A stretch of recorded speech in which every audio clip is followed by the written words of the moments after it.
الحمد للہ وکفی وسلام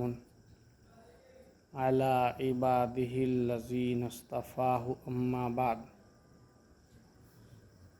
محترم سامعین، حضرت ابو طلحہ رضی اللہ تعالیٰ عنہ کا نماز کی حالت میں ایک پرندے کا آپ کے باغ میں گھسنا۔ ایک مرتبہ حضرت ابو طلحہ رضی اللہ تعالیٰ عنہ نماز پڑھ رہے تھے، اور آپ کے باغ میں جب آپ نماز پڑھ رہے تو اتنا گھنا باغ تھا کہ ایک پرندہ گھسا، اس کو نکلنے کی جگہ کہیں سے نہ ملی، کبھی ادھر کو جاتا کبھی ادھر کو جاتا، یہاں تک کہ حضرت ابو طلحہ رضی اللہ عنہ کہتے ہیں کہ میری نگاہ اس پر پڑی اور اس کے ساتھ ساتھ گھومنے لگی، اور نماز میں سہو ہو گیا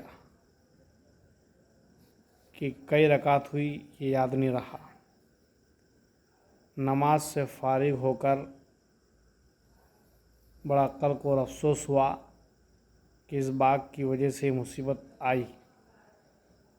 رسول اللہ صلی اللہ علیہ وسلم کی خدمت میں حاضر ہوئے اور عرض کیا، پورا واقعہ بیان کیا کہ اللہ کے نبی، میں اپنے باغ میں نماز پڑھ رہا تھا، ایک پرندہ آیا، وہ کبھی ادھر کو گیا کبھی ادھر کو گیا، اور میری نگاہ بھی اس کے ساتھ چلنے لگی، یہاں تک کہ مجھے نماز میں سہو ہو گیا۔ اگر یہ باغ نہ ہوتا تو یہ مصیبت نہ آتی۔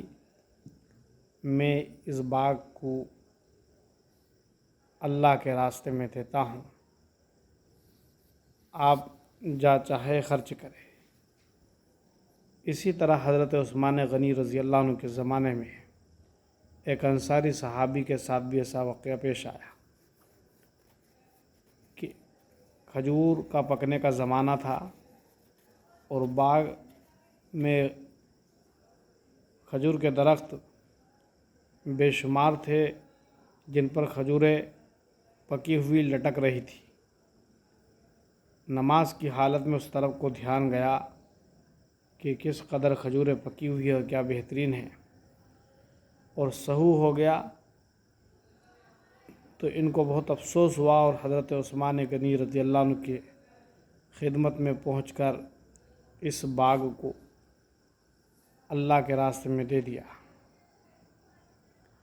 کہ اگر یہ باغ نہ ہوتا تو نماز میں سہو نہ ہوتا۔ حضرت عثمان غنی رضی اللہ عنہ نے اس باغ کو 50,000 میں بیچ کر دینی کاموں میں اس رقم کو خرچ کیا۔ یہ تھے جو لوگ نماز میں اس طرح ذرا سے خیال آ جانے پر باغات کو صدقہ کر دیتے تھے، اللہ کے راستے میں دے دیتے تھے۔